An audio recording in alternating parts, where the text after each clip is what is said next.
Isang pinagpalang araw sa inyong lahat. Tayo po'y magninilay sa salita ng Diyos, ang pinagmumulan ng awa ng ating buhay, ang salitawa. Today, my dear brothers and sisters, we are celebrating the feast of Saint Luke, the Evangelist. Si San Lucas ay kilala natin bilang author ng gospel na nakapangalan sa kanya, the third gospel, Saint Luke. And we also believe that he is also the author of the Acts of the Apostles. As a continuation of his gospel, he is the only Gentile writer who wrote a book in the Bible.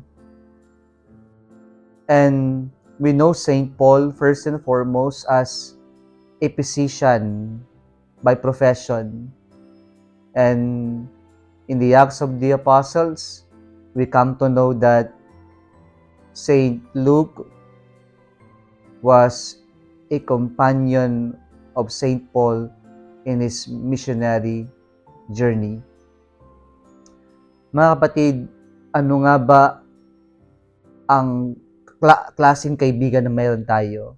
I think we all have people we can call our friends. But what kind of friends do we have? Ito ba yung mga kaibigan na kaibigan lang tayo kasi may kailangan sa atin? Kaibigan lang tayo kasi tayo ay nasa posisyon, may kasikatan, o kaya naman may kapangyarihan at kayamanan?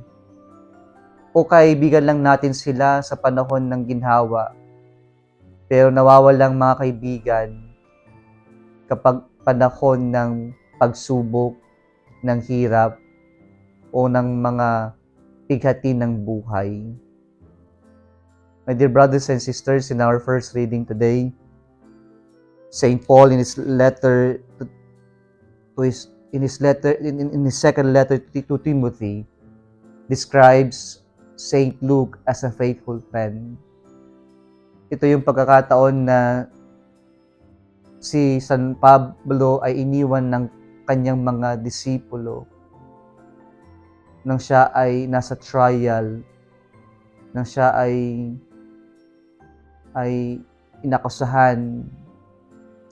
Ngunit si San Lucas ay isang matalik na kaibigan na natili at hindi siya iniwan. Ipaalala sa atin ng santong pinagdiriwang natin ngayon na kapag tayo'y umiibig sa Diyos, kung tayo'y tunay na tagapagsunod ng Panginoon, tayo ay kanyang kaibigan. At bilang kaibigan, ang ating maaring gawin ay ang manatili sa Diyos. Na kahit na hindi natin lubusan na uunawaan o naiintindihan ng mga bagay-bagay sa buhay natin, ang tunay na kaibigan hindi mawawala, hindi maglalaho, bagkus mananatili, sasamahan ang kanyang kaibigan.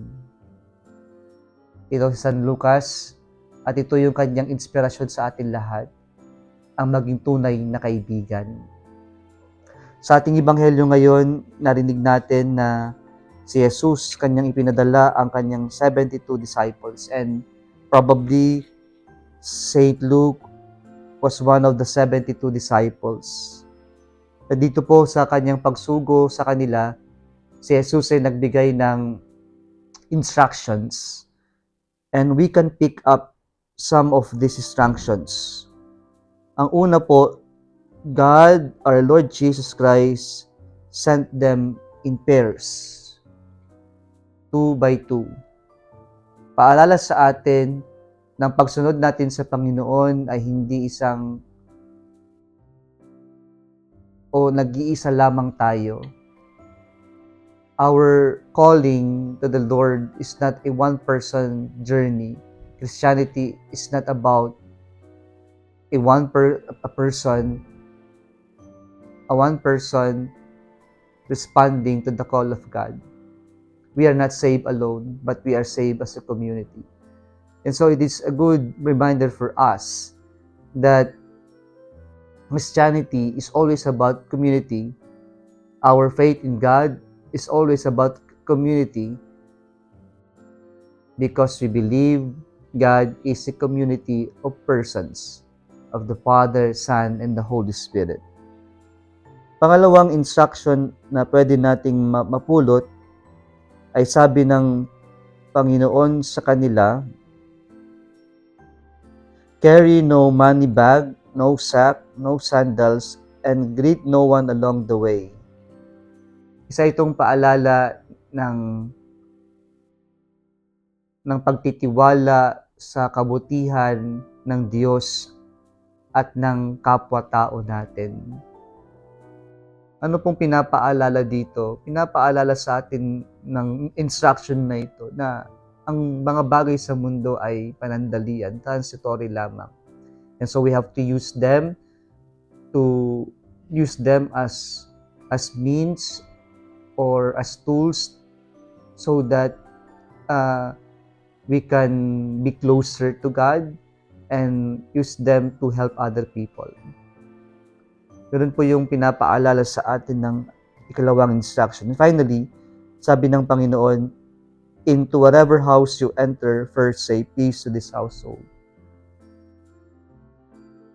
The message that they have to bring to other people is peace. And God is peace. And so, like St. Paul, he proclaimed not himself, but he proclaimed Christ, the source of our peace, or the peace himself. And so, as friends of God, we must also advocates of peace. We must be promoters of peace, and we must also be keepers of peace. Mga kapatid, tunay nga ba tayong kaibigan ng Panginoon? At kung kaibigan tayo, sana mananatili tayo at ipagpapatuloy natin ipahayag ang ating kaibigan. Kung nagustuhan mo ang video na ito, huwag kalimutang mag-like, i-share, at mag-subscribe sa Salitawa Facebook page and YouTube channel. Muli isang pinagpalang araw sa inyong lahat.